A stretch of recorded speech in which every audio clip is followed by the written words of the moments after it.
السلام علیکم dear listeners. جی جناب کہیے کیا حال احوال ہیں, کیسے ہیں آپ سب؟ دعا ہے, امید ہے سب خیریت سے ہوں گے اور الحمدللہ میں بھی بالکل خیریت سے ہوں.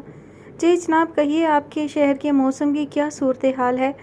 ہماری طرف تو جناب کبھی دھوپ ہے, کبھی بادل ہیں, کبھی بارش ہو جاتی ہے اور بارش کے بعد کڑکتی چمکتی دھوپ بھی نکل آتی ہے. تو موسم جو ہے وہ بس دھوپ چھاؤں سا ہے. شدت گرمی کی ٹوٹ گئی ہے, لیکن پھر بھی بارش ہوتی ہے تو موسم ٹھنڈا ہو جاتا ہے اور جیسے ہی دھوپ نکلتی ہے تو گرمی پہلے سے زیادہ ہو جاتی ہے.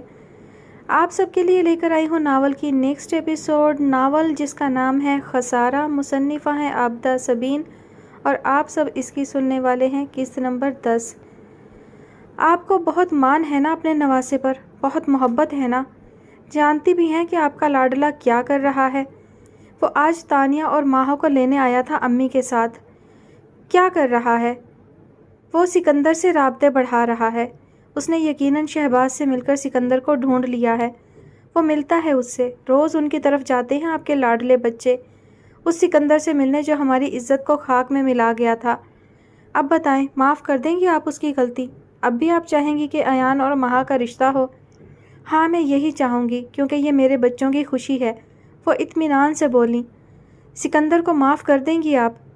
معاف تو میں نے تمہیں بھی کر دیا ہے عمر, وہ بولیں تو ان کا لہجہ شکستہ سا تھا. عمر نے بہت حیران ہو کر انہیں دیکھا تھا.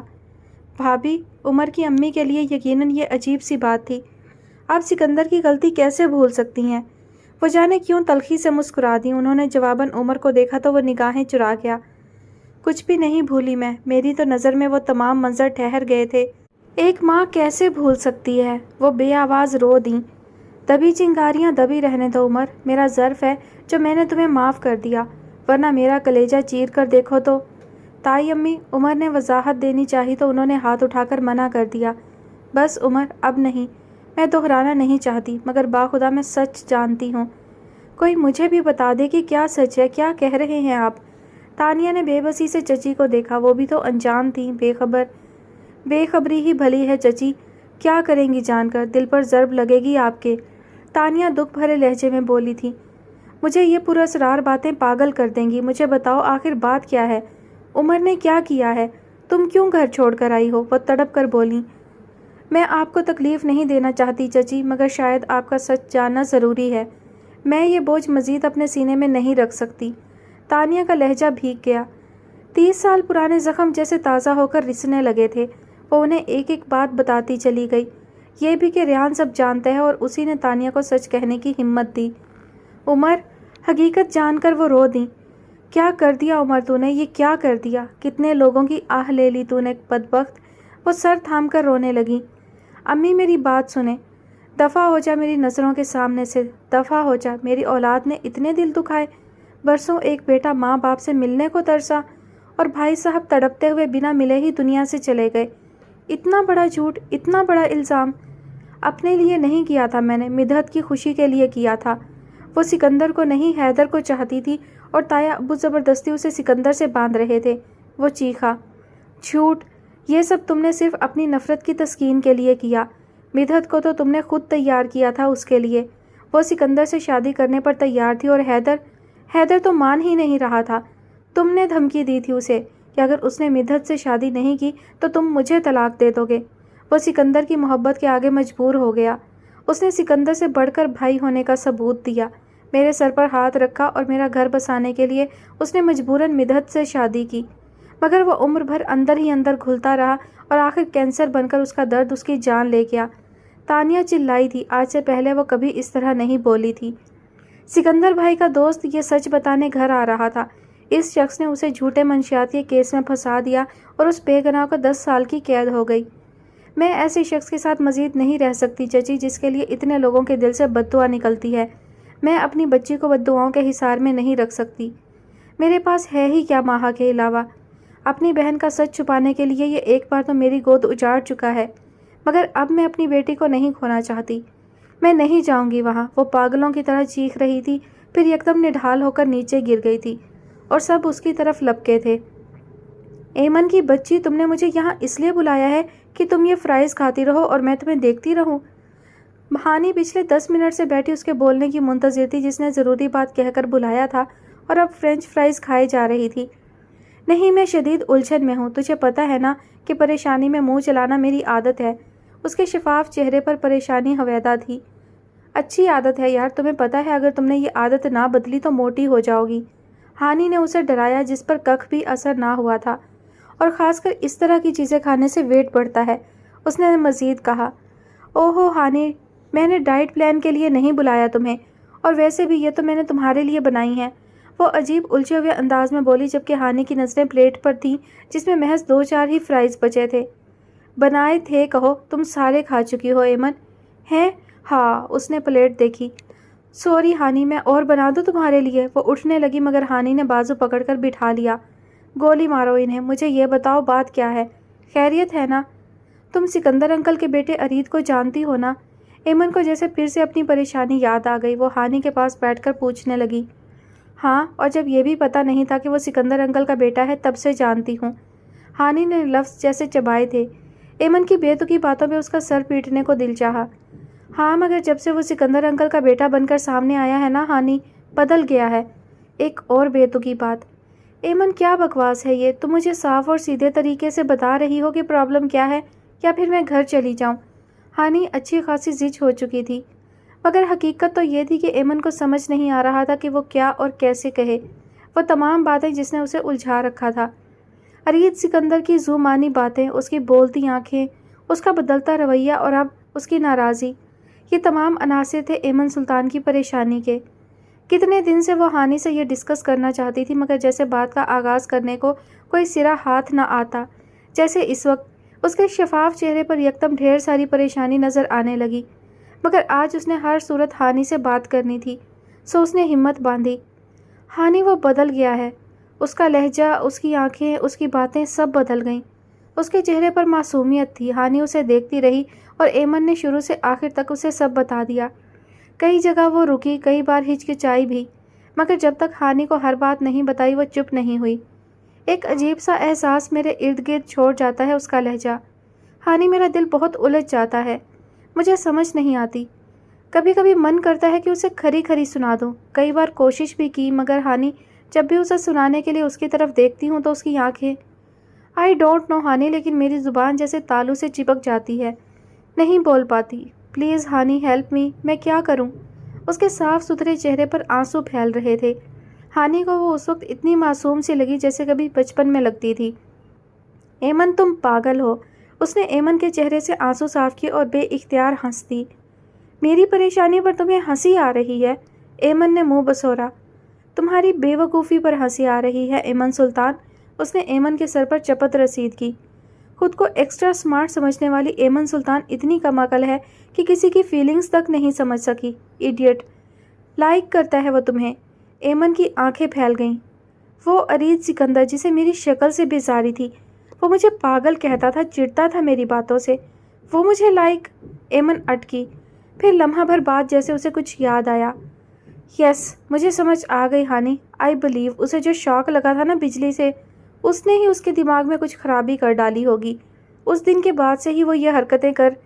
جسٹ شٹ اپ ایمن، ہانی نے ڈپٹا۔ حقیقت اس طرح کہانیاں بنانے سے نہیں بدلتی، خود کو تم یوں سچائی سے دور نہیں کر سکتی۔ پھر کیا کروں؟ ایمن ہانی کا منہ دیکھنے لگی۔ اپنے دل سے پوچھو، اپنے اندر جھانکو، ہانی نے کہا۔ کیسے؟ ہانی اس کے کیسے پر اسے گھورنے لگی۔ ایمن آئی ول کل یو، تم نہ، اچھا میں تمہارے لیے چائے بنا کر لاتی ہوں، میری وجہ سے تمہیں، میرے لیے؟ اپنے لیے کہو کہ تمہاری یہ کھوپڑی کام نہیں کرے گی جب تک اسے پیٹرول نہیں ملتا۔ اچھا کباڑا کرو گی تم اس شخص کا جس سے تمہاری شادی ہوگی، اس کا آدھا بجٹ تو صرف ٹینشن میں تمہارے منہ چلنے پر اخیر ہوا کرے گا۔ وہ تپ گئی۔ ہانی تم ابھی سے میری بھابھی بن رہی ہو، میرے کھانے سے ابھی سے جلنے لگی ہو۔ بھیا، اس نے مصنوعی بکھیڑا ڈالا۔ ایمن، وہ اٹھنے لگی تو دانت نکال کر کچن میں بھاگ گئی اور ہانی کا دماغ سن ہو گیا۔ جو بات اس کے ذہن و گمان میں بھی نہ تھی وہ ایمن کے خرافاتی مغز میں کتنی جلدی آ گئی کہ وہ بھابھیوں والی جیلسی شو کر رہی ہے، مگر جو بات سمجھ آنی چاہیے وہ اس کے سر کے اوپر سے گزر رہی ہے۔ سچ کہتے ہیں ریان، ان کی بہن میں عام لڑکیوں والی بات ہے ہی نہیں۔ لاکھ ضبط خواہش کے بے شمار دعوے ہوں، اس کو بھول جانے کے بے پناہ ارادے ہوں، اور اس محبت کو ترک کر کے جینے کا فیصلہ سنانے کو کتنے لفظ سوچے ہوں، دل کو اس کی آہٹ پر برملا دھڑکنے سے کون روک سکتا ہے۔ اس نے زخمی سی نگاہ سامنے کھڑے شخص پر ڈالی تھی، پھر قطعی بے رخی سے اٹھ کر جانے لگی، مگر اس نے کلائی تھام لی۔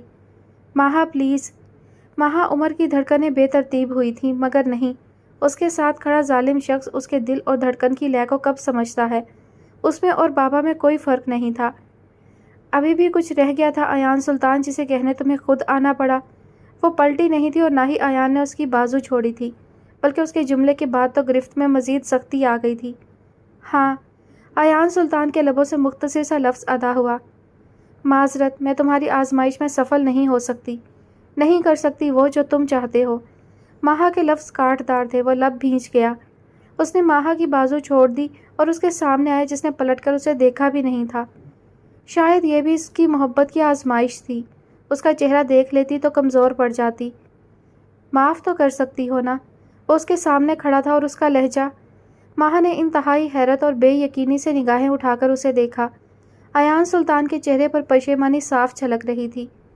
ایم سوری ماہا، میں نے واقعی تمہیں ہرٹ کیا ہے، پلیز سوری، میں غلط تھا۔ محبت یوں نہیں آزمائی جاتی۔ تو میری محبت ہی نہیں ہونا ماہا، عزت اور میرا مان بھی ہو۔ اور میں غصے میں خود ہی۔ وہ چپ ہو گیا، شاید اسے الفاظ نہیں مل رہے تھے۔ میرے باعث تم اتنے دن ذہنی اذیت اور بیماری میں مبتلا رہیں۔ میں قصوروار ہوں، مگر قرار و سکون میرا بھی ناپید تھا ماہا۔ کسی کو تکلیف دے کر ہم کبھی سکون نہیں پاتے، یہ میں نے ان دنوں میں جانا ہے۔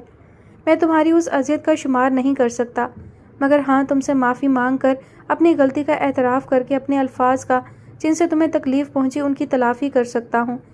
ایان سلطان کے الفاظ کی سچائی کا عکس اس کے چہرے پر نظر آ رہا تھا۔ ماہا کی آنکھیں چھلک پڑیں۔ ایان تم، اس نے روتے ہوئے بس اتنا ہی کہا تھا اور پھر آنسوؤں نے کچھ بولنے ہی نہ دیا۔ اب یوں رو رو کر میری جان تو نہ نکالو۔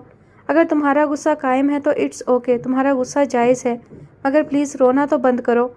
ماہا کے اس طرح زور و شور سے رونے پر وہ بوکھلا گیا۔ ماہا پلیز چپ ہو جاؤ۔ اس نے ماہا کے چہرے سے آنسو صاف کرنے چاہے تو اس نے ہاتھ چھٹک دیا۔ ایان سلطان لکھ لو، ایک دن تمہارا یہ غصہ ماہا عمر کو مار دے گا۔ تمہیں پتہ ہے کہ میں کس اذیت سے گزری ہوں؟ اندازہ ہے، تبھی تو سوری کرنے آیا ہوں، پلیز معاف کر دو۔ اس نے نرم لہجے میں کہتے ہوئے ماہا کے آنسو پہنچے تھے جو اس کے دھوپ چھاؤں سے رویے پر مزید تیزی سے بہنے لگے تھے۔ آپ نہیں سدھریں گی آنی، اب کیا ٹینشن لی ہے آپ نے؟ وہ رخسار آنی کے سرہانے بیٹھا تھا جن کی طبیعت رات اچانک خراب ہو گئی تھی۔ تمہیں وارن کرنا چاہتی ہوں کہ اب میرے پاس مدت کم ہے، اب تو میری خواہش پوری کر دو۔ وہ بھی اسی کے لہجے میں بولی تھی۔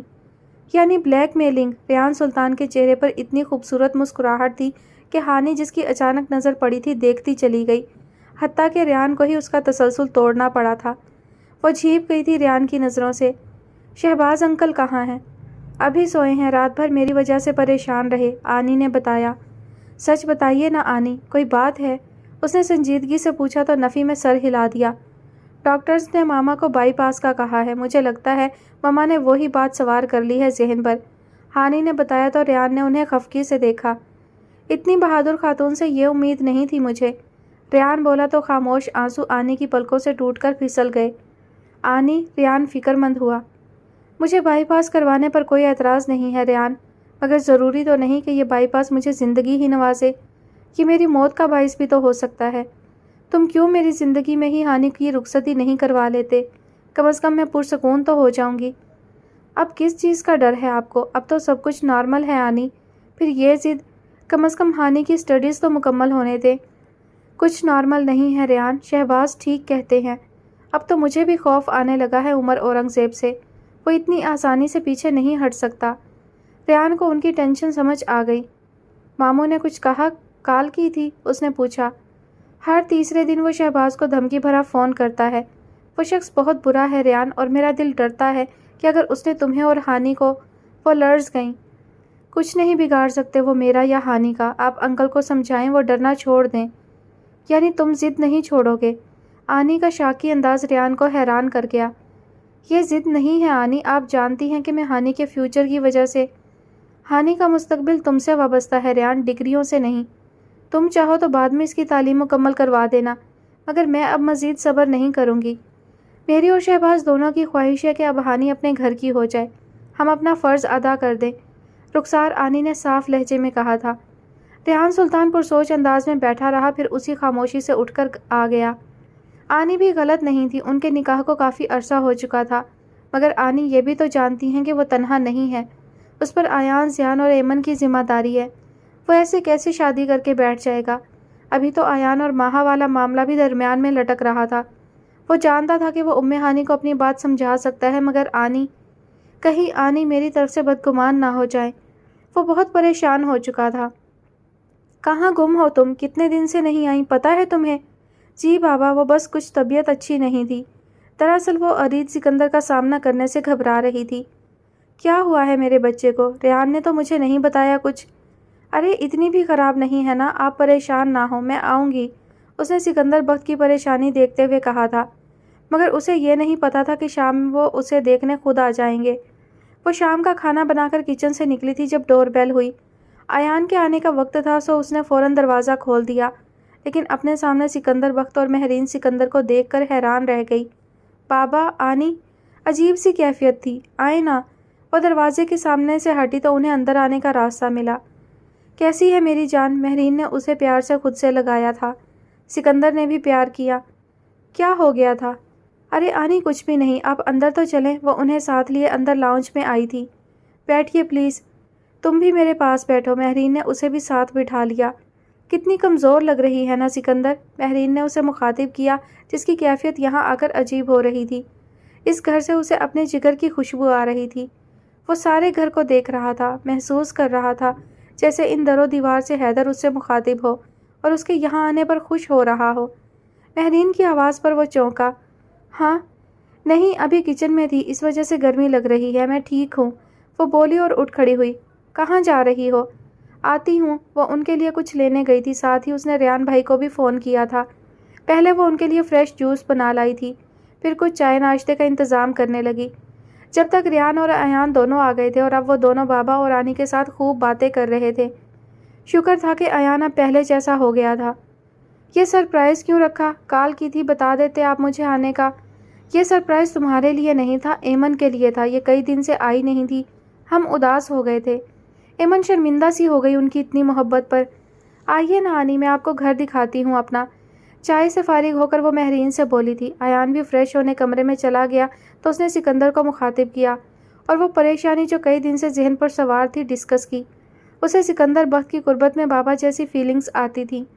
وہ خود بخود ان سے اپنی ہر بات، ہر فکر شیئر کرنے لگتا تھا جیسے کبھی بابا سے کرتا تھا۔ بابا، مجھے سمجھ نہیں آ رہی کہ آنی سے کیا کہوں، میرا منع کرنا انہیں بدگمان کر سکتا ہے، مگر ابھی وہ کچھ جھجک گیا۔ سکندر نے اس کی ساری بات توجہ سے سنی تھی۔ اگر واقعی تم مجھے بابا سمجھتے ہو تو میرا خیال ہے کہ ہمیں ان کی خواہش کا احترام کرنا چاہیے، اور ہاں، تمہیں میرے بچوں کی اتنی فکر کرنے کی ضرورت نہیں، وہ اب میری ذمہ داری ہیں۔ ان کے لہجے میں باپ جیسا مان تھا۔ ایان اور ماہا والا معاملہ نمٹ جائے تو زیادہ بہتر نہیں بابا؟ وہ بھی انشاءاللہ بہت جلد ہو جائے گا اور بہتر ہوگا، ان کے انداز میں یقین تھا۔ ریان سر ہلانے لگا۔ میں شہباز سے بات کرتا ہوں، جب کا وہ مناسب سمجھیں گے ہم تاریخ رکھ دیں گے۔ ریان کچھ کہہ نہیں سکا۔ بابا، کیا ایسا نہیں ہو سکتا کہ آپ یہاں آ جائیں ہمارے پاس؟ ہمیں بھی یہ احساس پھر سے نئی زندگی دے دے گا کہ ہمارے پاس بابا ہیں، ہمارے سر پر بھی کوئی ہاتھ رکھ کر دعائیں دینے والا ہے۔ وہ ہرگز اتنا کمزور نہیں تھا، مگر پتہ نہیں سکندر کے سامنے وہ خود کو بہت کمزور محسوس کرنے لگتا۔ ان کا پیار اس کے اندر کے بچے کو جگا دیتا تھا۔ میں اتنے دن سے تم سے یہی بات کہنے والا تھا، میرا دل چاہتا ہے کہ میرے بچے میری آنکھوں کے سامنے رہیں۔ سچ کہوں تو آج تم سے یہی کہنے آیا تھا کہ بہت جلد میں تمہیں لینے آؤں گا اور تم نے میرے ساتھ چلنا ہے۔ سکندر کی بات پر بے اختیار اس کا سر نفی میں ہلنے لگا۔ یہ گھر بابا نے خود بنوایا تھا، انہیں اس گھر سے عشق تھا، ہم کیسے چھوڑ سکتے ہیں؟ یہاں بابا کی یادیں ہیں۔ سکندر خاموشی سے اسے دیکھتا رہا۔ جب سے وہ یہاں آیا تھا اسے ہر دیوار سے جیسے حیدر کی خوشبو آ رہی تھی۔ یہاں تو واقعی قدم قدم پر حیدر کی موجودگی محسوس ہوتی تھی۔ ریان کی فیلنگز غیر فطری نہیں تھی۔ پہلے تانیہ اور اب امی کی حالت نے عمر اورنگزیب کو توڑ کر رکھ دیا تھا۔ امی نے عثمان کو خاص طور پر بلا کر انہیں سب بتایا تھا اور اب وہ عثمان کے ساتھ جانا چاہتی تھی، یہاں نہیں رہنا چاہتی تھی۔ امی پلیز، آپ مجھے جو سزا چاہیں دیں، مگر مجھے چھوڑ کر نہ جائیں۔ کبھی اس کا درد محسوس کرنا عمر، جو تمہاری وجہ سے 30 سال سے ماں کے لمس کو ترس رہا ہے، جو آخری وقت میں بھی باپ کا منہ نہ دیکھ سکا۔ اس گناہ کا بوجھ تم کیسے اٹھاؤ گے؟ کبھی سوچا ہے تم نے؟ مدحت میری بیٹی تھی، مگر حیدر وہ بھی تو اپنے ماں باپ کی اکلوتی اولاد تھا۔ تمہاری وجہ سے کیسے وہ… مجھے تو اب پتہ چلا کہ حیدر کیوں یہاں نہیں آتا تھا، کیوں وہ یہاں سے سب کچھ بیچ کر اتنی دور جا بسا۔ اور سکندر، اس کے ساتھ تو تم نے جو ظلم کیا نا عمر، اس کی معافی بھی نہیں۔ عثمان تعصب سے بھائی کو دیکھ رہا تھا۔ ہنستا بستا گھر انہوں نے ذرا سی نفرت کے لیے اجاڑ دیا۔ کاش عمر بھائی آپ مدحت کی خواہش کا ذکر ابو یا تایا ابو سے کر دیتے، کم از کم سکندر کے ساتھ یہ نہ کرتے۔ زور زبردستی کے رشتے پائیدار نہیں ہوتے، اور یہی زور زبردستی اب یہ بیٹی کے ساتھ کر رہا ہے عثمان۔ انہوں نے مہا اور آیان کے رشتے کے متعلق بتایا۔ ریان ہو یا آیان، دونوں ہمارے بھانجے ہیں، مدھو کے بیٹے ہیں، اس میں کیا ضد ہے بھائی؟ اپنی بیٹی کی خوشی دیکھیں، وہ ہمارے بچے ہیں۔ ہم نے ہی انہیں یہ احساس دلانا ہے کہ وہ تنہا نہیں۔ الٹا آپ نے انہیں اتنا الگ کر دیا، اس گھر سے رشتہ ہی ختم کر دیا۔ یہ گھر ان کے نانا کا ہے بھائی، ہم یہاں آنے پر انہیں منع نہیں کر سکتے۔ آپ کے اس رویے نے ان کے اندر ماں باپ کے نہ ہونے کا احساس دوبالا کر دیا ہوگا۔ ان کے سر پر ہاتھ رکھنے کی بجائے انہیں خود سے الگ کر دیا۔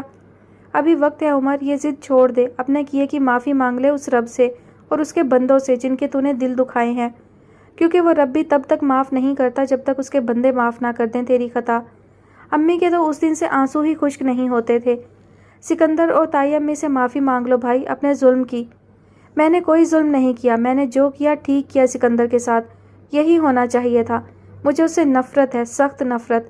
وہ جیسے پاگلوں کی طرح چیخا تھا۔ عثمان اور امی تعصب سے اسے دیکھنے لگے۔ ہادی ماں کی باتیں سن رہا تھا، مگر بار بار اس کی نظریں خاموش بیٹھے ارید پر جا رکتی۔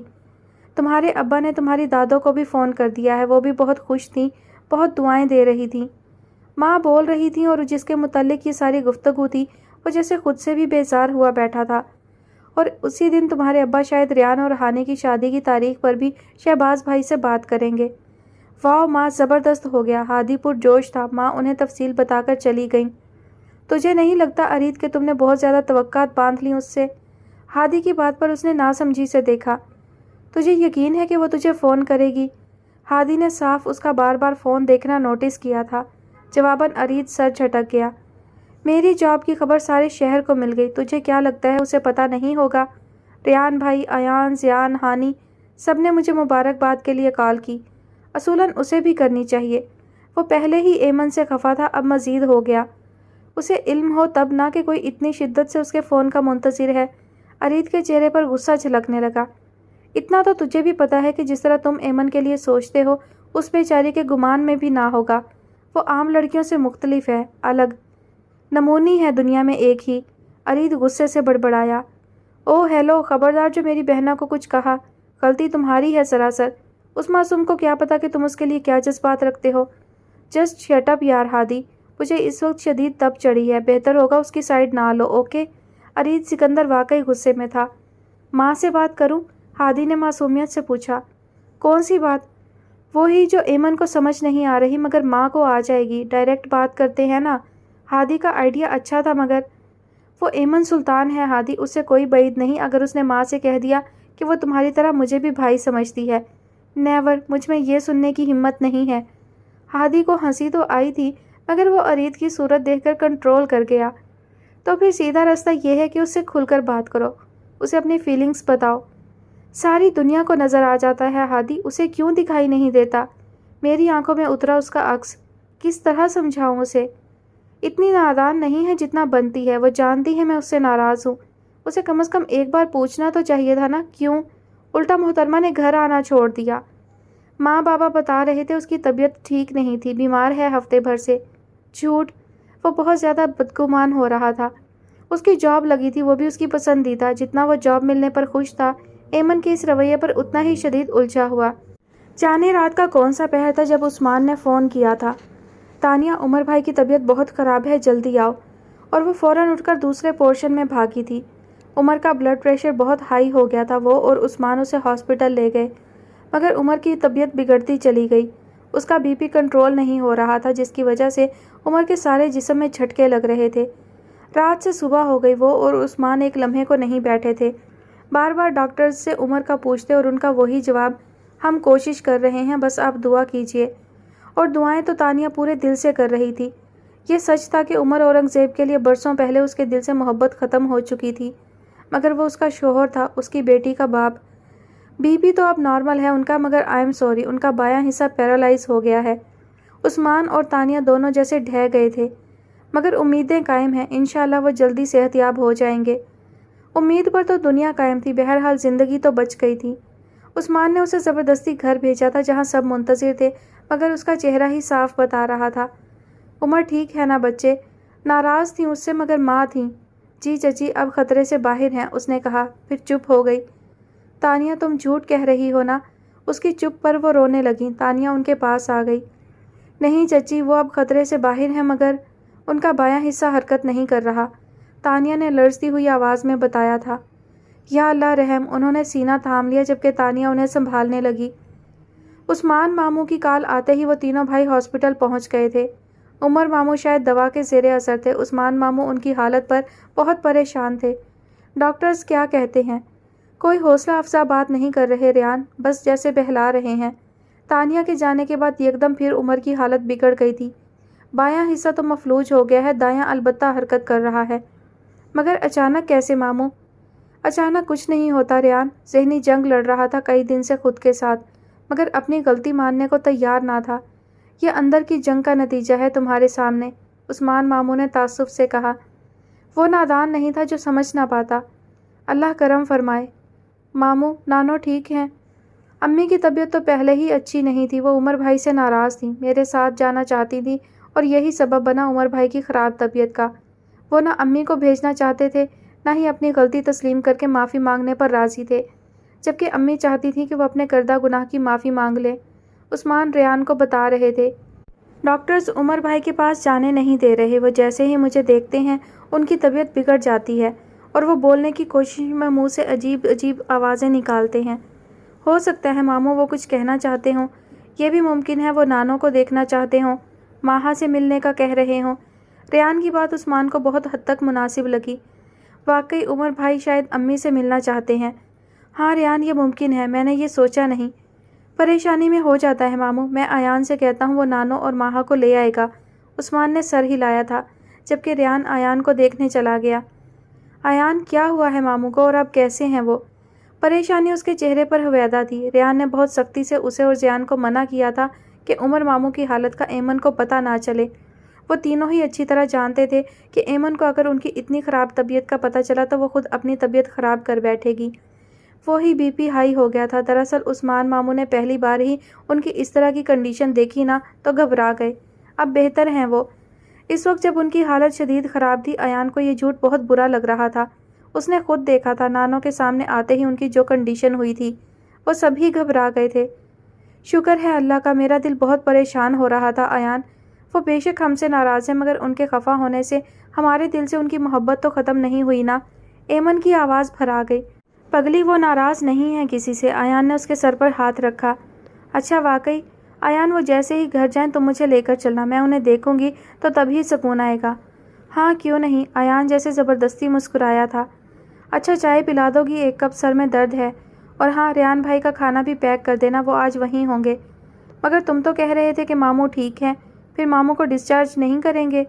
صبح بتائیں گے ڈاکٹرز، اور عثمان ماموں کل سے سوئے نہیں تو بس ان کی وجہ سے ریان بھائی نہیں آئیں گے، اس نے کہا۔ وہ سر ہلا کر چلی گئی۔ تبھی ہادی کا فون آ گیا۔ وہ ہادی کو عمر ماموں کے متعلق بتانے لگا تھا۔ بہت سیریس کنڈیشن ہے ہادی ماموں کی، ان کا بایاں حصہ تو بالکل ہی مفلوج ہو گیا ہے، دایاں بھی کچھ زیادہ موو نہیں کر رہا، بول نہیں پاتے، بس عجیب عجیب سی آواز، سمجھ نہیں آتی کچھ۔ ہوش میں آتے ہیں تو روتے ہیں اور چیخنے اور بولنے کی کوشش کرتے ہیں۔ ایان، ایمن کی آواز پر وہ پلٹا جو سفید پڑ رہی تھی اور اس کے ہاتھ کپ کپا رہے تھے۔ ایمن، ایان نے جلدی سے جھپٹ کر کپ لے کر رکھا اور اسے سنبھالنے لگا جو اس کے تھامنے سے پہلے ہی بے جان ہو کر گر گئی تھی۔ ایمن، ایمن، وہ پریشانی سے چیخا تھا۔ ہادی میں تجھے بعد میں کال کرتا ہوں، ایان نے پریشانی میں کہہ کر کال کاٹے بنا فون رکھ دیا۔ زیان جلدی پانی لاؤ، اس کے چلانے پر زیان بھاگا آیا تھا کمرے سے۔ کیا ہوا ایمن کو؟ تو جلدی پانی لا۔ ایان نے ایمن کو گود میں اٹھا کر صوفے پر لٹایا تھا۔ پریشانی نے اس کے ہاتھ پیر پھلا دیے تھے، اس نے پانی کے چھینٹے مارے مگر ایمن پر اثر نہ ہوا۔ کیا کروں یار، اسے تو ہوش ہی نہیں آ رہا۔ وہ بے طرح گھبرا گیا۔ رکے، میں ہانی کو کال کرتا ہوں۔ زیان کو فوراً خیال آیا، جلدی بلاؤ اسے۔ ایان ایمن کے ہاتھ مسل رہا تھا۔ ایمن آنکھیں کھولو۔ زیان نے ہانی کو کال کر کے بتایا اور جلدی سے آنے کو کہا۔ ریان بھائی کو کال کروں؟ زیان نے پوچھا۔ نہیں، وہ پریشان ہو جائیں گے، تم ڈاکٹر ظفر کو کال کرو، بلکہ تم انہیں لے آؤ جا کر۔ ایان نے بائک کی چابی جیب سے نکال کر اسے دی۔ وہ فوراً بھاگا تھا۔ جبھی ہانی اور رخسار آنی آ گئے۔ کیا ہوا ایمن کو؟ پتہ نہیں، آنی بے ہوش پڑی ہے کب سے، ہوش نہیں آ رہا۔ ایان رونے والا تھا۔ ہمت کرو ایان، انہوں نے اس کا سر تھپکا۔ ہانی ایمن کے پاس آ گئی تھی۔ اس نے ایمن کے منہ پر پانی کے چھینٹے مارے۔ ماما یہ دیکھیں کیسے سفید ہو رہی ہے۔ ہانی بھی گھبرا گئی۔ ہاسپٹل لے کر چلو اسے۔ زیان ڈاکٹر ظفر کو لینے گیا ہے، ایان نے بتایا۔ ایان بیٹا تم اسے یہاں سے تو اٹھاؤ، کمرے میں بیڈ پر لٹاؤ، آنی نے کہا۔ وہ سر ہلانے لگا اور ایمن کے بے جان سے وجود کو اٹھا کر اس کے کمرے میں لے گیا۔ تبھی زیان ڈاکٹر کو لے کر پہنچ گیا تھا۔ سکندر بخت نے اس کا نازک سا وجود اپنے ساتھ لگایا ہوا تھا اور وہ بس روئے جا رہی تھی۔ ایان نے تو پریشانی میں فون یوں ہی ٹیبل پر پھینک دیا تھا ایمن کو دیکھ کر۔ ادھر ہادی نے سن لیا تھا اور اب وہ سب یہاں موجود تھے۔ سکندر کو دیکھ کر ایمن بے تابی سے اس کے سینے سے لگی تھی اور بس جب سے روئے جا رہی تھی۔ ماما بابا تو کب کے چلے گئے تھے، عمر ماموں نے ہی تو ہمارا خیال رکھا، اور اگر عمر ماموں کو کچھ نہیں ہوگا انہیں ٹھیک ہیں وہ، ایان نے کہا۔ جھوٹ، بکواس کر رہے ہو، میں نے سب سنا، سب کچھ۔ بابا ماموں کی حالت بہت زیادہ سیریس ہے، وہ ٹھیک ہو جائیں گے نا؟ وہ پہلے ایان پر چیخی، پھر سکندر سے مخاطب ہوئی۔ ہاں میرا بچہ، تمہارے ماموں کو کچھ نہیں ہوگا، وہ بالکل ٹھیک ہو جائیں گے۔ سکندر نے اس کی پیشانی چومی، اس کے آنسو صاف کیے۔ وہ بابا کی طرح ہمیں چھوڑ کر نہیں جائیں گے نا؟ نہیں بیٹا، اللہ سے دعا کرو، وہ تمہیں چھوڑ کر نہیں جائیں گے، رو نہیں۔ جب بابا اسی کنڈیشن میں تھے تب بھی سب مجھے یوں ہی جھوٹی تسلیاں دیتے رہتے تھے کہ وہ ٹھیک ہو جائیں گے، وہ ہمیں چھوڑ کر نہیں جائیں گے۔ آنی آپ کو یاد ہے نا وہ وقت جب آپ روز مجھے کہتی تھی کہ دیکھنا تمہارے بابا صبح بالکل ٹھیک ہو کر گھر آ جائیں گے؟ اور آنی وہ صبح، وہ بھولی تو نہیں ہوں گی نا آپ کو، جب بابا گھر آئے تھے مگر بے جان؟ وہ آئے نہیں تھے، انہیں تو لائے تھے کندھوں پر اٹھا کر، یاد ہے نا آپ کو؟ وہ سکندر کے پاس سے اٹھ کر رخسار آنی کے گھٹنوں میں آ بیٹھی۔ آنی مجھے ڈر لگ رہا ہے، یہ رات مجھے اسی طرح خوفزدہ کر رہی ہے جیسے وہ رات تھی۔ رخسار آنی کے گھٹنوں پر سر رکھ کے وہ پھر سے رو دی۔ حیدر سلطان کی موت سے پہلے کی رات وہ کیسے بھول سکتی تھی، جب ان کے سامنے یہ سارے بچے کیسے تڑپ رہے تھے، دعائیں مانگ رہے تھے۔ اس رات کوئی بھی ایک پل کو نہ سویا تھا، مگر اس اندھیری رات کی صبح بھی سیاہ تھی جس نے بچوں کے ماتھے پر یتیمی کا لیبل لگا دیا تھا۔ مگر وہ گھڑیاں، وہ پل کیسے فراموش کر سکتا ہے کوئی، جب حیدر سلطان کا بے جان وجود عمر اورنگزیب اپنے بازوؤں میں اٹھائے لایا تھا اور ان کے ساتھ بے حال ریان اور ایان تھے۔ اس دن ایمن کے ذہن و دل پر وہ پل حاوی ہو گئے تھے، اور وہ جھٹکا ایسا تھا کہ اب اگر کسی اپنے کی طبیعت کا سن لیتی تو اس کی یہی حالت ہوتی تھی۔ ایمن میری جان، میری بات سنو، اٹھو، یہاں اوپر بیٹھو میرے پاس۔ آنی نے اسے نیچے سے اٹھا کر اپنے پاس صوفے پر بٹھایا تھا۔ اپنے ذہن و دل سے اس رات کا خوف نکال دو میری بچی، اللہ نہ کرے وہ دوبارہ پھر کبھی زندگی میں آئے۔ تمہارے ماموں خطرے سے باہر ہیں، ان کا بایاں حصہ مفلوج ہوا ہے مگر ان کی جان بچ گئی ہے۔ اگر ان کی طبیعت بگڑتی ہے تو ڈاکٹرز انجیکشن وغیرہ سے کور کر لیتے ہیں۔ معذوری سے بڑھ کر کیا صدمہ ہوگا ایمن؟ عمر کو یہ صدمہ ہے، اسی لیے ان کی طبیعت اچانک بگڑ جاتی ہے۔ میری ریان سے تفصیلی بات ہوئی ہے، تم کہو تو تمہاری بات کروا دوں۔ ایمن کا سر انہوں نے اپنے شانے سے لگایا تھا اور اب اسے سمجھا رہی تھی، ساتھ ہی ماموں کی کنڈیشن سے بھی آگاہ کر رہی تھی۔ آنی مجھے ماموں کو دیکھنا ہے، صبح چلیں گے، ابھی تو تم خود بھی ٹھیک نہیں ہو اور مریض کے سامنے ایسے جاؤ گی تو سوچو وہ مزید ڈپریس ہوں گے۔ ابھی تم دوا لو جو ڈاکٹر نے دی ہے اور سو جاؤ، صبح فریش اٹھو گی تب میں خود ایان سے کہوں گی کہ تمہیں ساتھ لے کر جائے۔ رخسار آنی جانتی تھی اسے کیسے ٹریٹ کرنا ہے۔ آنی نانو کیسی ہوں گی، مامی، ماہا، ان کی کیا حالت ہوگی ہاسپٹل میں جب ماموں؟ وہ سب ٹھیک ہیں اور گھر پر ہیں، تمہاری بات کرواؤں نانو سے؟ ایان بولا۔ ایمن کچھ سنبھل گئی تھی، یہی تسلی کافی تھی۔ ایان کی بات پر اس نے نفی میں سر ہلا دیا تھا۔ مجھے ملنا ہے نانو سے۔ اس کی آنکھیں پھر نم ہو گئیں۔ بائی گاڈ، میں صبح تجھے چھوڑ آؤں گا، تیرا جب تک دل کرے گا ان کے پاس رہنا۔ ایان اس کے قریب بیٹھ گیا اور بہلانے لگا۔ بھیا نہیں چھوڑیں گے، وہ خفا ہوں گے، کچھ نہیں کہیں گے وہ، ہانی نے بھی اسے تسلی دی۔ ایمن نے سر ہلا دیا۔ وہ کتنی دیر چپ رہی، سب کی توجہ اس پر تھی جس نے سب کو پریشان کر دیا تھا۔ کچھ دیر بعد وہ آنے کے پاس سے اٹھ کر پھر سکندر کے پاس آئی تھی۔ آپ بھیا سے کہیں گے نا بابا تو وہ مان جائیں گے، مجھے نانوں کے گھر جانے دیں گے۔ اس کی ایسی کی تیسی اگر اس نے کچھ کہا تو۔ میں ہوں نا، سکندر نے مسکرا کر کہا تھا۔ اچھا تم دوا کھاؤ۔ انہوں نے ایمن کے سر پر ہاتھ رکھا اور ہانی کو دوا اور پانی لانے کا اشارہ کیا۔ دوا ذہنی سکون کی تھی جس کی ایمن کو شدید ضرورت تھی۔ ایم سوری بیٹا، مگر اب اتوار کو پارٹی ممکن نہیں ہے۔ سکندر بخت نے ارید کو خصوصی طور پر اپنے پاس بلایا تھا۔ وہ سمجھ سکتا تھا یہ رشتے چیزیں ایسی ہیں یار، دور ہوں یا پاس اس سے کوئی فرق نہیں پڑتا، مگر رشتے ایک جسم کی مانند ہوتے ہیں۔ جسم کا ہر حصہ بظاہر الگ الگ فعل ہے، مگر جب کسی ایک حصے میں تکلیف ہو تو سارا جسم وہ درد محسوس کرتا ہے، کیسے نڈھال ہو جاتا ہے۔ ایمن کی حالت نے مجھے سکھایا ہے کہ بے شک رشتوں کے بیچ کتنی دراڑیں پڑ جائیں، مگر دکھ میں وہ ساری دراڑیں مٹ جاتی ہیں۔ عمر نے ان کے ساتھ کیا نہیں کیا، مگر دیکھو اس کا سلوک، اس کی نفرت اور سازشیں بھی اس محبت کو نہ مٹا سکیں۔ سکندر کا لہجہ بھیگ گیا۔ آپ بھی دل بڑا کریں سکندر اور معاف کر دیں عمر کو۔ اس نے جو کیا وہ معاملہ اللہ پر چھوڑ دیں، جو ہو چکا اسے تقدیر سمجھ۔ تم جانتی ہو مہرین، میں نے پہلے دن ہی یہ تقدیر کا لکھا سمجھ کر قبول کر لیا تھا۔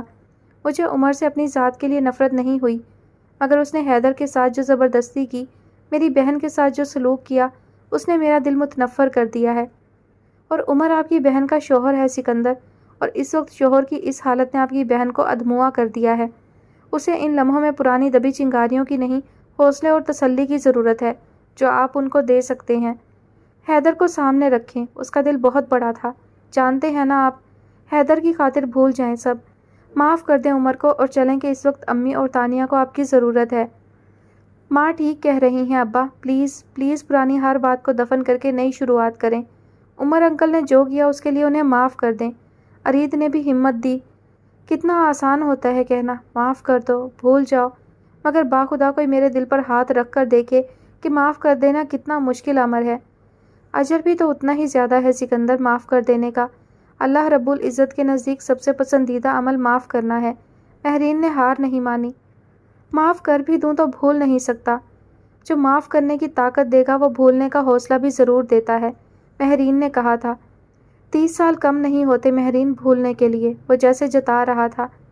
وہ سال گزر گئے اور اب تو آپ کو اس دکھ کے بدلے سود سمیت خوشیاں ملی ہیں۔ حیدر کے بچے، مہرین نے وضاحت کی۔ مگر حیدر سے نہ مل پانے کا دکھ ہر خوشی پر بھاری ہے مہرین۔ جانے میرے یار نے وہ بیماری کے دن کیسے تڑپ تڑپ کر گزارے ہوں گے۔ وہ کب چاہتا ہوگا مرنا، اس کے بچوں کا کون تھا اس کے علاوہ۔ مگر وہ ظالم بیماری، وہ دکھ جو اس کے اندر سرطان بن گئے تھے، انہوں نے مار دیا حیدر کو، اور وہ دکھ اسے عمر نے دیے تھے۔ سکندر ہزارہا کوشش کرتا کہ وہ عمر کی خطا بھول جائے، مگر سکندر کے سامنے حیدر کا چہرہ آ جاتا اور وہ پھر سے وہ تکلیف محسوس کرنے لگتا۔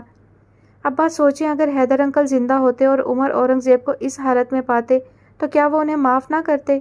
ارید نے واقعی اس کے سامنے تلخ مگر حقیقت سے بھرا سوال رکھا تھا۔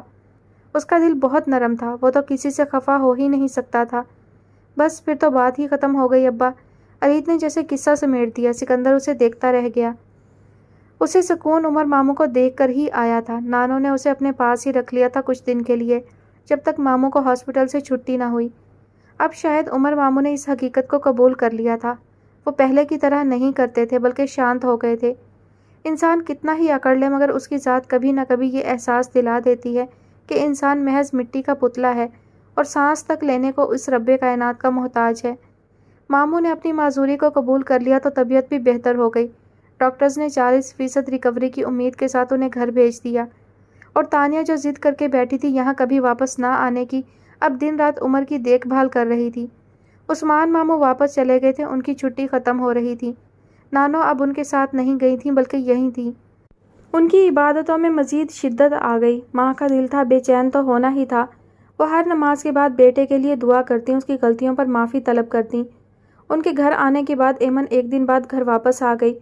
ماموں کی حالت نے دل پر بوجھ بڑھایا تھا، مگر یہ تسلی بھی تھی کہ وہ ہماری نظروں کے سامنے ہے، ان کے ٹھیک ہونے کی امید تو ہے نا۔ اللہ کریم انہیں صحت والی زندگی دے ہانی، وہ ہمیشہ ہمارے ساتھ رہیں، ماہا کے سر پر ان کا سایہ سلامت رہے۔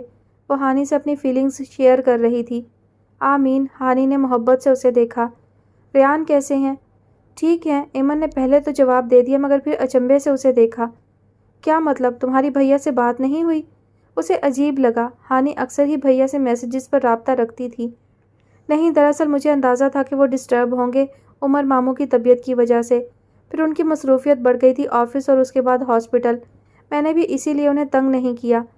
حالانکہ خاموشی ریان کی طرف سے تھی۔ جس دن سے مما نے انہیں صاف الفاظ میں رخصتی کا کہا تھا، ریان سلطان بالکل چپ تھا، پھر عمر کی طبیعت کی وجہ سے وہ مصروف رہا۔ ہانی نے 1-2 دفعہ میسج کیا ماموں کی طبیعت کے لیے، مگر جواب نہ پا کر اس نے بھی چپ سادھ لی۔ ان دونوں کے بیچ پہلی بار یہ خاموشی آئی تھی۔ اچھا، میں کہتی ہوں ان سے آج تمہیں کال کر لیں۔ ارے نہیں ایمن، پلیز تم نہ کہنا کچھ بھی، وہ جیسے ہی فرصت میں ہوئے خود ہی کر لیں گے۔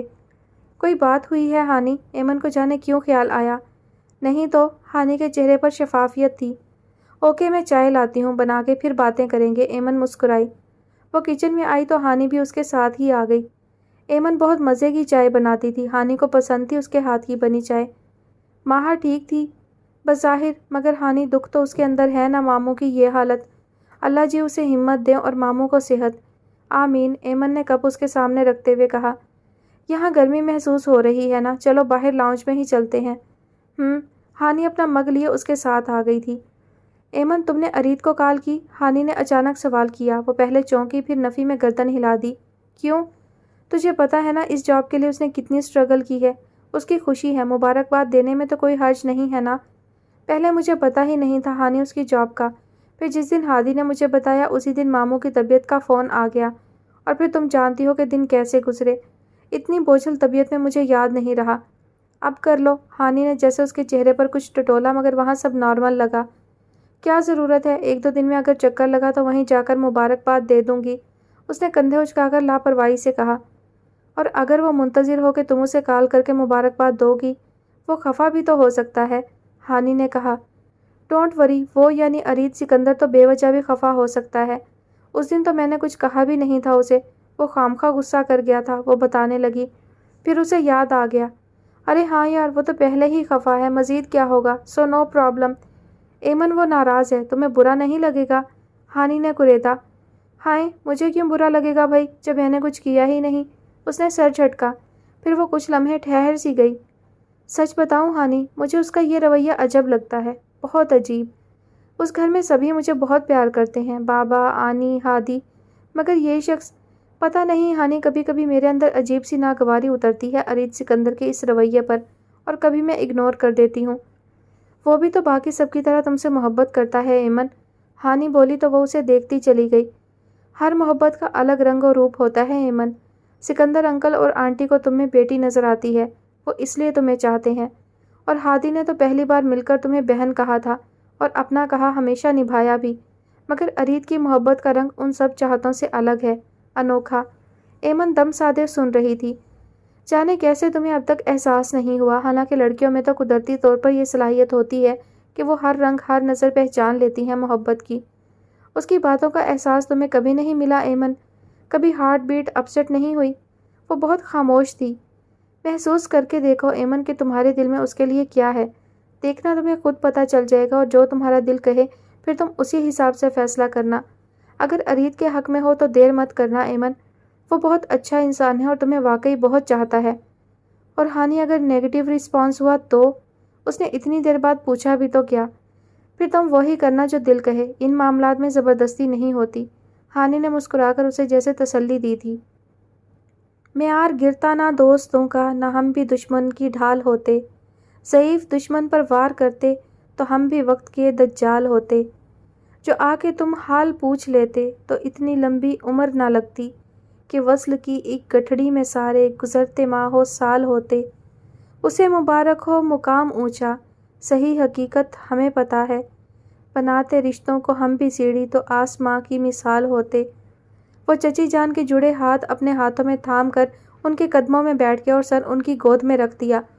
یہ ظلم نہ کریں مجھ پر چچی امی، یہ ظلم نہ کریں، اس نے ان کے ہاتھ لبوں سے چھو کر روتے ہوئے کہا۔ ظلم تو تیرے ساتھ ہوا تھا میرے بچے، خدا کی قسم سکندر، اگر مجھے علم ہوتا تو میں یہ سب نہ ہونے دیتی۔ میں کیسے ایک ماں کے کلیجے کو تڑپتا دیکھتی، کیسے اس باپ کی بے بسی دیکھتی جس کے آخری لمحات میں آنکھوں میں صرف ایک ہی خواہش تھی کہ وہ اپنے لگتے جگر کو دیکھ لے۔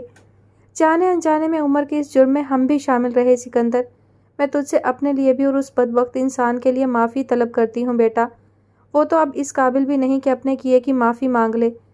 دنیا کی تکلیف تو کٹ جائے گی سکندر، مگر آخرت مجھے ڈر لگتا ہے سوچ کر۔ ماں ہونا اولاد کو کیسے ایسے دیکھ سکتی ہوں۔ اسے معاف کر دے سکندر، اس نے جو تیرے اور حیدر کے ساتھ کیا سب کے لیے معاف کر دے، تاکہ اس جہاں جا کر بھی اس بد نصیب کو سکون حاصل ہو۔ چچی رو رہی تھی اور بول رہی تھی، میں نے عمر کو معاف کر دیا چچی، اس کے ہر عمل کے لیے جو اس نے میرے یا حیدر کے ساتھ کیا، سب کے لیے میں نے اسے معاف کر دیا چچی، معاف کر دیا، اس نے روتے ہوئے کہا تھا۔ پھر وہ اٹھ کر عمر کے بیڈ کے پاس جا کھڑا ہوا۔ تم نے جو بھی کیا عمر، میں نے تمہیں اللہ کے واسطے معاف کیا۔ مجھے یقین ہے کہ حیدر نے بھی تمہیں معاف کر دیا ہوگا اپنے آخری وقت میں۔ اللہ تمہیں اجر عظیم دے سکندر میرے بچے، تم نے تو میرے دل کا بوجھ کم کر دیا۔ اب کم از کم مجھے سکون سے موت تو نصیب ہوگی۔ چچی نے کہا تو وہ تڑپ گیا۔ ایسی باتیں مت کریں، پہلے اتنا کچھ کھو چکا ہوں میں کہ مزید نہیں۔ اللہ کریم آپ کو اور امی کو ہمیشہ سلامت رکھے۔ اس نے چچی کو خود سے لگایا۔ سکندر بھائی، اسے تو ابھی پتہ چلا تھا ان کے آنے کا، کیسے تڑپ کر بھاگی تھی وہ، اور آتے ہی بھائی کے سینے سے لگ کر بری طرح روئی تھی۔ تانیہ میری بہن۔ سکندر بھائی، میں اس سے بولا بھی نہیں جا رہا تھا۔ بہن بھائی کے اس ملن نے ہر آنکھ نم کر دی تھی، اور ماہا جو مما کے ننگے پاؤں یوں بھاگ کر آنے پر ان کے پیچھے آئی تھی، اب ساکت کھڑی تھی۔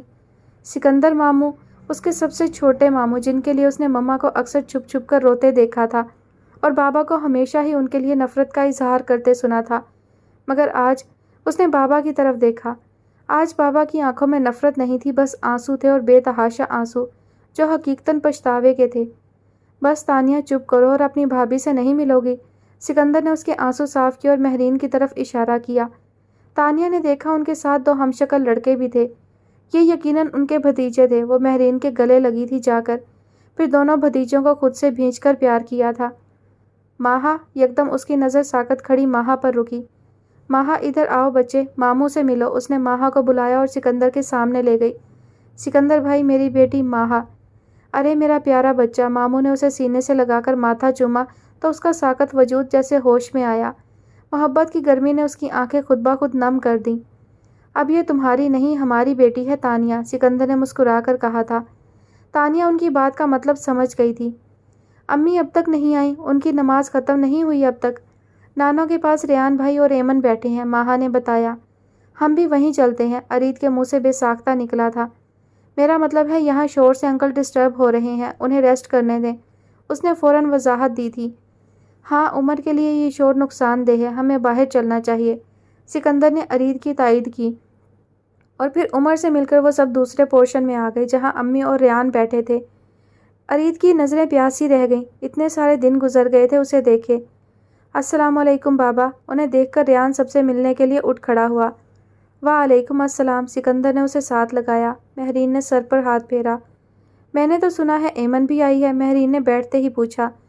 جی، ادھر ہی تو گئی ہے ابھی ماموں کو دیکھنے، ہمیں تو نہیں ملی، ابھی آ جاتی ہے، اس نے بس عمر کی صورت دیکھنی ہوتی ہے، اس کے دل کو تسلی ہو جاتی ہے، بڑی نانو بولیں۔ جب مدحت فوت ہوئی تھی تب ایمن بہت چھوٹی تھی، اسے تو احساس بھی نہ تھا کہ اس کا کتنا بڑا نقصان ہوا ہے، مگر حیدر کی موت پر اسے جو جھٹکا لگا، اس کے بعد وہ کسی کی طبیعت بھی خراب ہو خود پہلے بیمار ہو جاتی ہے۔ بھلا ہو رخسار کا جس نے ان بچوں کے سر پر دستے شفقت رکھا، بہت ساتھ دیا اس نے۔ یہاں تو حیدر بہت کم آتا تھا، بچے بھی نہیں لاتا تھا، اس کے بعد بھی بچے کم ہی ہماری طرف آتے تھے، رخسار نے ہی انہیں سنبھالا، خاص کر ایمن کو تو اس نے ہانی کی طرح ہی پالا۔ ایمن کی حساس طبیعت کی وجہ سے پھر وہ حیدر کی بہت زیادہ لاڈلی تھی، اس کے جانے سے جو صدمہ اس کے اندر بیٹھا، سبھی اسے کوشش کرتے کہ کچھ نہ کہیں، اور ہماری ایمن کے اندر یہ شوخیاں اور شرارتیں اسی وجہ سے ہیں۔ وہ دوسری لڑکیوں کی طرح نہیں ہے، اس کے سامنے 3 بھائی تھے، بس اس میں بھی آدھی سے زیادہ عادتیں لڑکوں والی ہیں۔ دادو تو جیسے آج ایمن نامہ ہی کھول کر بیٹھ گئی تھی۔ السلام علیکم، اس کا ذکر خیر ہو اور وہ نازل نہ ہو، یہ کیسے ممکن تھا؟ وہ تانیہ کے ساتھ چائے ناشتہ لیے آئی تھی، ڈش ٹیبل پر رکھ کر وہ حسب معمول سکندر کے گلے کا ہار بنی تھی۔